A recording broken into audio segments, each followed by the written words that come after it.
Hello my dear YouTube and Insta family, welcome back to Neeta tarot. ಇವತ್ತು ನಾನು ಯಾವ ವಿಚಾರ ನಿಮಗೆ ತಿಳಿಸೋದಕ್ಕೆ ಬಂದಿದ್ದೀನಿ ಅಂತ ಹೇಳಿದ್ರೆ, ಬಹಳಷ್ಟು ಜನ ಕಮಿಟ್ಮೆಂಟ್ಸ್ಗಳಲ್ಲಿ ಬಹಳನೇ ನಿಮ್ಮ ಲೈಫ್ನೇ ಹಾಳು ಮಾಡ್ಕೊಳ್ತಾ ಇರ್ತೀರಿ. EMIs ಆಗಿರಬಹುದು, ಲೋನ್ಸ್ಗಳಾಗಿರ್ಬಹುದು, ಸಾಲಗಳಾಗಿರಬಹುದು, ಬಡ್ಡಿ ಕಟ್ಟುವಂಥದ್ದಾಗಿರಬಹುದು. ಬಹಳಷ್ಟು ಜನ ಇಂಥದ್ರಲ್ಲೇ ತೊಡಗಿಬಿಟ್ಟಿರ್ತೀರಿ. ನೀವು ದುಡಿಯುವಂತಹ ದುಡ್ಡುಗಳನ್ನು ಉಳಿಸೋದಕ್ಕಾಗ್ತಾ ಇರೋದಿಲ್ಲ. ಕಮಿಟ್ಮೆಂಟ್ ತೀರಿಸೋದಕ್ಕೆ ಯಾವುದೇ ತರಹದ ಸರಿಯಾದ ದಾರಿಗಳು ಕೂಡ ನಿಮಗೆ ಕಾಣಿಸ್ಕೊಳ್ತಾ ಇರೋದಿಲ್ಲ.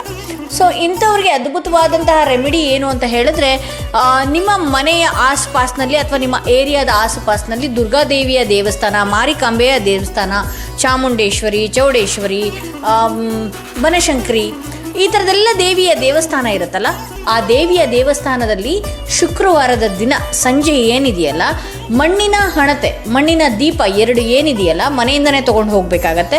ಇದು 5 ವಾರಗಳ ಕಾಲ ಮಾಡಬೇಕಾಗತ್ತೆ. ದೀಪ ತೊಗೊಂಡು ಹೋಗಿ ಮತ್ತು ವಾಪಸ್ ತರಬೇಕಾ ಅಂತ ಹೇಳಿದ್ರೆ ಕಡ್ಡಾಯವಾಗಿ ತರೋ ಹಾಗಿಲ್ಲ. ಓಕೆ, ಎಷ್ಟೆಷ್ಟೋ ನೀವು ಹಣಗಳನ್ನು ಎಲ್ಲೆಲ್ಲೋ ಕಳಿತೀರಿ. ಪ್ರತಿ ವಾರನೂ ಕೂಡ ಹೊಸ ದೀಪನೇ ತೊಗೊಂಡು ಬರಬೇಕಾಗತ್ತೆ. ಗುರುವಾರನೇ ನೀವು ತಂದು ಅದನ್ನು ಒಂದು ನೀರಿನಲ್ಲಿ ನೆನೆಸಿಡಿ. ಸೊ ಏನಿದೆಯಲ್ಲ, ಆ ಮಣ್ಣಿನ ಹಣತೆಯನ್ನು ನೀವು ದುರ್ಗಾದೇವಿಯ ದೇವಸ್ಥಾನ, ಆ ದೇವಿಯ ಯಾವುದೇ ಒಂದು ರೂಪದ ದೇವಸ್ಥಾನ ಆಗಿರಲಿ, ಆ ದೇವಸ್ಥಾನದ ಮುಂದೆ ಸಮಯ 8 ಗಂಟೆಯಿಂದ 8:30 ನಂತರ ಆಗಿರ್ಬೋದು, ಅಥವಾ 8 ಗಂಟೆಗಾದರೂ ಆಗಿರ್ಬೋದು. ಆ ಸಮಯದಲ್ಲಿ ನೀವು ಬೇವಿನ ಎಣ್ಣೆಯನ್ನು ಆ ದೇವಿಯ ದೇವಸ್ಥಾನದ ಮುಂದುಗಡೆ ಹಚ್ಚಬೇಕಾಗತ್ತೆ. ಇದರಿಂದ ಏನು ಯೂಸ್ ಆಗುತ್ತೆ ಅಂತ ಹೇಳಿದ್ರೆ, ಇದನ್ನು ಹಚ್ತಾನೆ ನಿಮಗೆ ನಿಮ್ಮ ಸಾಲಗಳ ಬ್ಲಾಕೇಜ್ ಆಗಿರ್ಬೋದು, ನೀವು ಸಾಲಗಳಿಂದ ಬಹಳಷ್ಟು ತೊಂದರೆ ತಾಪತ್ರೆಗಳನ್ನು ಅನುಭವಿಸ್ತಾ ಇರ್ಬೋದು, ಅದೆಲ್ಲನೂ ಕೂಡ ಕ್ಲಿಯರ್ ಆಗ್ತಾ ಬರುತ್ತೆ ಅಂತ ಹೇಳಿ ತೋರಿಸುತ್ತೆ. ಓಕೆ, ಸೊ ಇದನ್ನು ಈ ರೆಮಿಡಿನ ಮಾಡಿದಂತಹ ಎಷ್ಟೋ ಜನಗಳು ಇವತ್ತು ಸಾಲದಿಂದ ಋಣಮುಕ್ತರಾಗಿ ಜೀವನ ಮಾಡ್ತಾ ಇದ್ದಾರೆ.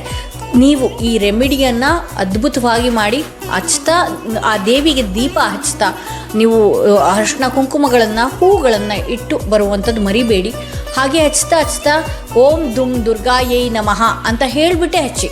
ಓಕೆ, ನಿಮಗೆ ಸಾಲ ತೀರಿಸೋದಕ್ಕೆ ಒಂದು ದಾರಿ ಬರುತ್ತೆ ಅಂತ ಹೇಳ್ತಾ, ಇದು ಅದ್ಭುತವಾದ ರೆಮಿಡಿ ಮುಗಿಸ್ತಾ ಇದ್ದೀನಿ. ಮತ್ತಷ್ಟು ವಿಡಿಯೋದೊಂದಿಗೆ ನಾನು ನಿಮ್ಮನ್ನು ಭೇಟಿ ಆಗ್ತೀನಿ.